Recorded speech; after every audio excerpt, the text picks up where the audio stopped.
বন্ধুরা, আবারও চলে আসলাম সেই আমাদের গ্রামের মাঠে। দেখুন এখানে সিম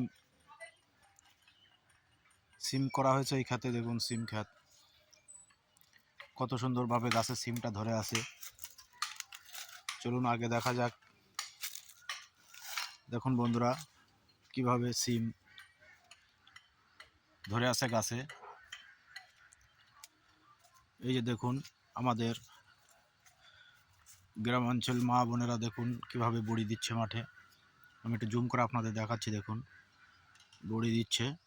এই যে এদিকে মটরছুটি তোলা হচ্ছে। এই যে দেখুন মা বোনেরা কীভাবে মটরছুটি তুলছে। আমাদের দাদা ভাইরা দেখুন রুচ্ছে। দেখুন কত সুন্দরভাবে গ্রামের পরিবেশ, কত সুন্দরভাবে রুচ্ছে। এদিকে বড়ি দিচ্ছে আমাদের মা বোনেরা। দেখুন কীভাবে বন্ধুরা, এই দেখুন লাইন দিয়ে এনারা সব মটরছুটি তুলছে। আমি আরও জুম করে আপনাদের দেখাচ্ছি। দেখুন কীভাবে